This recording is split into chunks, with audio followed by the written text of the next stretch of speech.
And he has to let them know what the procedure is for voting. Hold on to your phone. Because here it comes.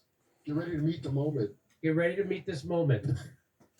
Rules specify that when we have a gender non-binary candidate or officer, the non-binary individual is counted as neither male nor female, and the remaining 6 offices must be gender balanced.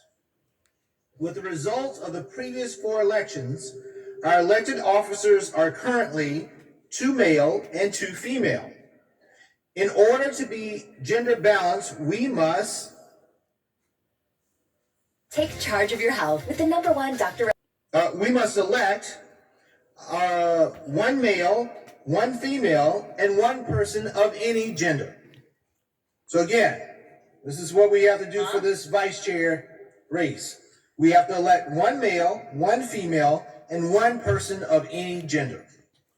To ensure our process accounts for male, female, and non-binary candidates, we conferred with our RBC co-chair, our LGBT caucus co-chair, and others to ensure that the process is inclusive and meets the gender balance requirements in our rules. To do this, our process will be slightly different than the one outlined to you earlier this week. Oh. But I hope you will see that in practice, it is simple and transparent. Simple. The order of balloting is designed to ensure equal access to the ballot, regardless of gender identity. As we must elect a candidate of any gender as well as 1 male and 1 female vice chair, we will first ask members to elect a candidate of any gender on the first ballot. Any candidate, male, female, and non-binary, can be elected on that ballot. After a candidate is elected on the first ballot, we'll have 1 officer of the 3. So then we will know which position is filled of the 1 male, 1 female, and 1 vice chair of any gender. Our second ballot would also be for a candidate of any gender. Then our third ballot will be the third position that is remaining based on the 2 results. Either a male candidate if a candidate that is not male has not been elected, or a female candidate if a female has not been elected. That's not me laughing. I'm trying to hold it in. Where did I go? I think their thinking is that if they keep being wrong for long enough, it'll eventually do a full lap and they'll come around to being right again. Dig all the way to China with this one. I mean, it's just not going to happen in our lifetime, believe me. Well, doesn't this sound, when I was on, not to keep bringing up my incredibly successful Rogan appearance, but we were talking about that CIA handbook for how to be annoying. Yeah, this is it. Country. This is it. And so this is right out of that handbook. So when you see them doing all this stuff, this comes right out of the CIA handbook on how to stop economic progress in a political movement. This is how you stop, you infiltrate. So the fact that they're doing that's all where this all comes from. Christian Parenti explained it on our show. Go back and watch that interview. This isn't new. It's infiltrating them and wants Democrats to fail this bad. Because this is DSA. The Democrats, remember a few years ago, we were laughing at the DSA meeting. Yeah. Where clearly that was intel destroying any semblance of whatever the hell that was. The DSA is completely co-opted and infiltrated by the CIA and the FBI. 100%. Yeah. And this is dumber than the DSA now. You see how the disease spread to the DNC completely? Which is, by the way, the Intel coven. I don't even, really honest, I can't even bear to play that again. No, please don't. I can't meet the moment right now. So you want to see, so who won? This guy won. That guy, Ken Martin. No. The party leader of Minnesota is their new national chair. And he didn't even sing. No. Well, if Israel asks, I bet he will. So you want to see who he really is? He's an Israel puppet. Oh, why bother with the contest? What is this, last comic standing? Nick Cruz says the Democrats just chose a hardcore Zionist as the DNC chair. The Democratic Party is doubling down on their support of genocide and Israel as a way to resist Trump. That's their best plan. That is their best plan. So, without a doubt. This is that guy. Here's a tweet from that guy. From the river to the sea is a chant used by extremists to support the destruction of Israel. It is appalling to embrace this rhetoric in this statement, which also doesn't even acknowledge the slaughter of Israel and American civilians. This is disgusting. That's him. Question. Here we go. There are a lot of good billionaires out there that have been with Democrats who share our values, and we will take their money, but we're not taking money from those bad billionaires.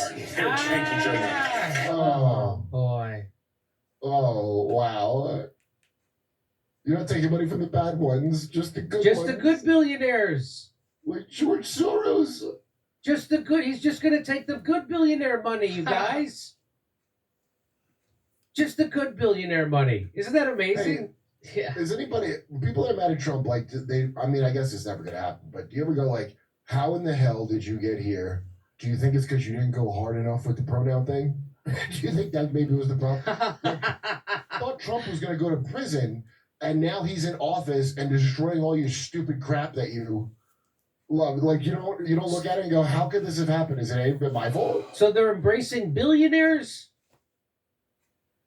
Israel, and pronouns. It's a complete loser across the board. They're embracing Israel, billionaires, and identity politics. By the way, they lost Israel, allowing Israel to do whatever the hell they wanted the whole time. They still lost that vote. Incredible. The New York Times, we have no coherent message. The Democrats struggle to oppose Trump. Who said that? They're in big trouble. Well, more than 50 interviews with Democratic leaders reveal the party struggling to decide what it believes in. Yeah, because you can't have a party. The Democratic Party abandoned workers when Bill Clinton became president, and he passed NAFTA, and he repealed all the regulations on Wall Street, and he got in bed with the Koch brothers, and so they became just like the Republicans in that way, that they're beholden to Wall Street. And as Russell Dobbler points out all the time, you can't have a left party that's beholden to Wall Street. You can't represent workers and Wall Street. You can't do it. So they've decided, screw workers. We're going with Wall Street because that's where the money is. Yeah. And so that's why Joe Biden crushed that railroad union strike. And so there's no point to their party. And so that's why hang on. So that's why they're left with this insane identity politics. And they're talking about 180 genders and puberty blockers, and trans rights are human rights, and non-binary, and female leader, male feeling, and non-binary, and this. That's what they're left with, and white supremacy, and racism, and sexism, because they are a party they're a left party that is beholden to Wall Street, the military-industrial complex, and you can't have. There's no point to them. Right. And so that's why they don't have so when they go, we just didn't get our message out. You don't have a message. Remember, they all keep saying that. Well, we just didn't get our message out. You don't have a message. Kamala Harris didn't have a message. Joy. Right. Her message was joy. From one of the most psychotic people I've ever seen in politics. Joy. I mean, clearly on heavy SSRIs. We also, in their leadership, I don't know if you saw that amazing presentation of the DNC. They have like too many puppets now and not enough puppeteers. To move up in the party, you have to be a complete cow. And so somebody has to be a leader, and they don't have any. They don't have any. They don't have, how Trump came leaders are in the background. They don't want to be in the foreground. They just want puppets in the foreground. But the puppets can't, they're like not getting any puppeteering from the top. What's going on? So Trump came in. Yeah. And he came in and just wiped away all the Republican policy. He came in and just like, we're doing it this way. And he just steamrolled through the primaries both times, or all three times, just wrecked them. And the Democrats don't have someone like that. They don't have someone to come out and say, we're not doing this identity politics. We're not taking billionaire money. We're going to make people's lives better economically. That's what we're doing. And we're going to end those wars. Not one of those people talked about ending the 800 military bases we have. None of them talked about that. None of them talked about stop spending money on Ukraine, stop spending money on Israel, invest that money back in America and our infrastructure, education, healthcare. None of them talked about that. So that's why. So that's what happens when you have a left party, or a party that's supposed to be a left party, that's beholden to Wall Street. There is no message. There's no point. Yeah. And here's what Caitlin Johnstone says. Every time voters reject the Democratic Party because of its concrete actions and inactions, party insiders start babbling about messaging. The problem is never that the party does evil things while refusing to do good things. It's that they're not pushing the best narratives. Right. They're empty vessels, these people. And I don't know what's going on behind the scenes, but whoever was tapping the instructions into them must be gone. So now they're just walking around like lost Yes. sheep, like they have no transmissions coming in of what to blather. That's why they have no coherent message. So who got taken out? That's my question. So there you go. There's your clown show. I don't need to tell you that the current state of our healthcare system